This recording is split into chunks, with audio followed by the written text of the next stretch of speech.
नमस्कार. टेट परीक्षेच्या तयारीमध्ये आज आपण एक असा विषय समजून घेणार आहोत जो खूप खूप महत्वाचा आहे. तो म्हणजे अध्ययन संक्रमण, म्हणजेच ट्रान्सफर ऑफ लर्निंग. एक उत्तम शिक्षक होण्यासाठी ही संकल्पना समजणं खरंच खूप गरजेचं आहे.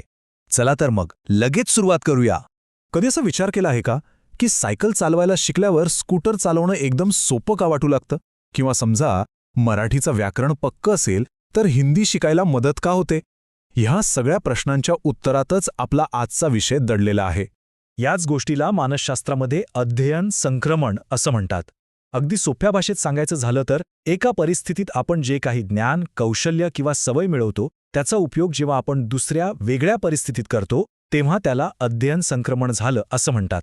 आणि म्हणूनच सायकल चालवण्याचं आपलं कौशल्य स्कूटर शिकताना मदतीला धावून येतं. ठीक आहे, तर आता अध्ययन संक्रमण म्हणजे काय हे आपल्या लक्षात आलंय. पण एक प्रश्न आहे, हे संक्रमण नेहमीच फायद्याचं असतं का की कधीकधी तोटाही होतो? चला, याचे मुख्य प्रकार जाणून घेऊया, म्हणजे आपल्याला या प्रश्नाचं उत्तर लगेच मिळेल. तर बघा, संक्रमणाचे मुख्य 2 प्रकार आहेत. एक विधायक आणि दुसरा विघातक.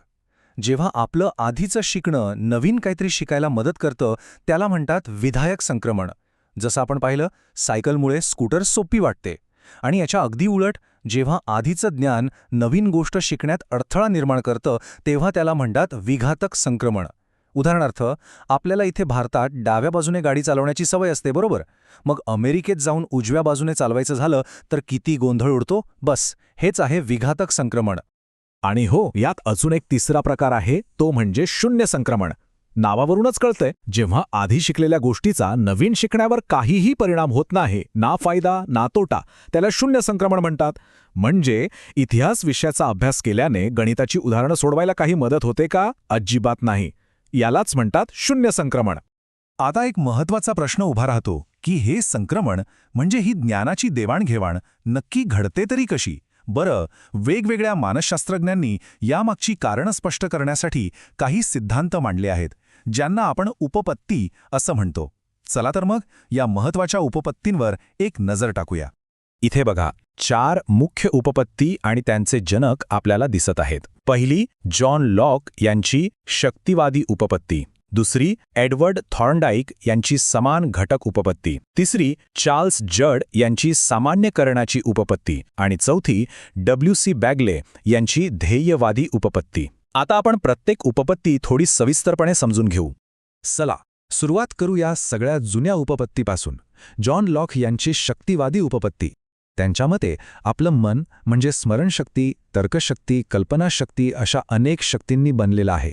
आणि गंमत म्हणजे जसा व्यायामाने आपल्या शरीराचे स्नायू बळकट होतात, अगदी तसंच गणित किंवा व्याकरण यांसारख्या कठीण विषयांच्या अभ्यासाने आपल्या मनाच्या शक्ती वाढतात आणि मग त्यांचा उपयोग इतर ठिकाणी होतो. आता पाहूया एडवर्ड थॉर्नडाईक काय म्हणतात. त्यांची समान घटक उपपत्ती खूप इंटरेस्टिंग आहे. ते म्हणतात की संक्रमण हे 2 परिस्थितींमध्ये असलेल्या समान घटकांवर अवलंबून असतं. म्हणजे 2 विषयात जेवढे जास्त घटक सारखे तेवढं संक्रमण जास्त प्रभावी.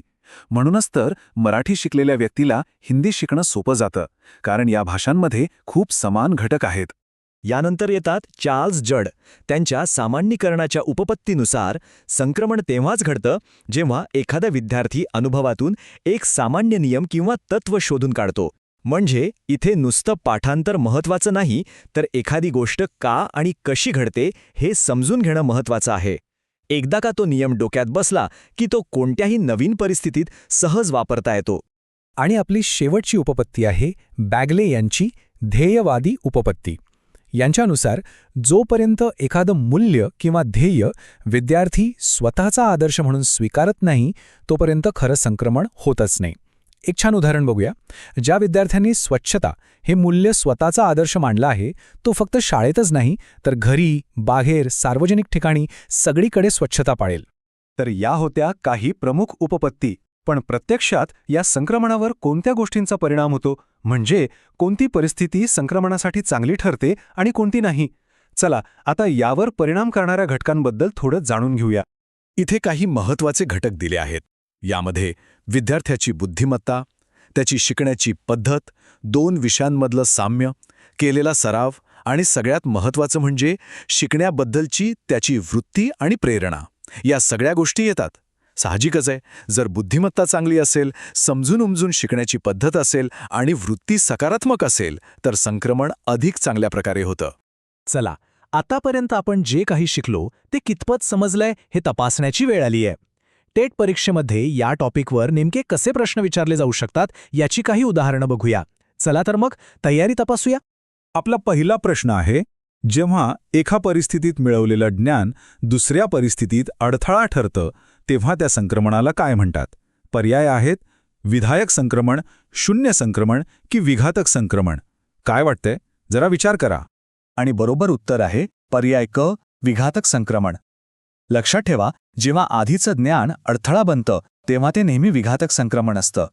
आता दुसरा प्रश्न, समान घटक उपपत्ती किंवा आयडेंटिकल एलिमेंट्स थिअरी कोणी मांडली?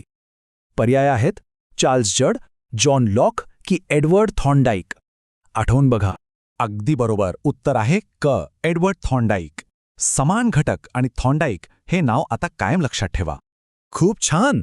आता या संपूर्ण टॉपिकचा सार पाहूया आणि परीक्षेसाठी काही महत्त्वाचे मुद्दे लक्षात ठेवण्यासाठी एकदम सोप्या ट्रिक्स जाणून घेऊया. रिव्हिजनसाठी हा भाग खूप महत्त्वाचा आहे, त्यामुळे लक्ष द्या. चला तर ह्या आहेत 2 सोप्या ट्रिक्स. संक्रमणाचे प्रकार लक्षात ठेवण्यासाठी फक्त एक शब्द लक्षात ठेवा, शू, म्हणजे विधायक, विघातक, शून्य. सोप्पं आहे ना? आणि उपपत्तींच्या संस्थापकांची नावं लक्षात ठेवण्यासाठी लो, थॉर, जड, बॅग, म्हणजे लॉक, थॉर्नडाईक, जड आणि बॅगले. ह्या ट्रिक्स परीक्षेच्या वेळी तुमचा वेळ नक्कीच वाचवतील. तर सगळ्यात महत्त्वाचा मुद्दा हा आहे की एक चांगला शिक्षक होण्यासाठी अध्ययन संक्रमण कसं होतं हे समजून घेणं खूप आवश्यक आहे. कारण यामुळेच आपण आपला अभ्यासक्रम आणि शिकवण्याच्या पद्धती अशा प्रकारे तयार करू शकतो की विद्यार्थी शिकलेल्या ज्ञानाचा उपयोग त्यांच्या खऱ्या आयुष्यात करू शकतील. या विषयाची तयारी एकदम व्यवस्थित करा. योग्य अभ्यास आणि मार्गदर्शनाच्या जोरावर टेट परीक्षेत यश मिळवणं अजिबात अवघड नाही. आत्मविश्वास ठेवा आणि तयारी करत रहा. शुभेच्छा.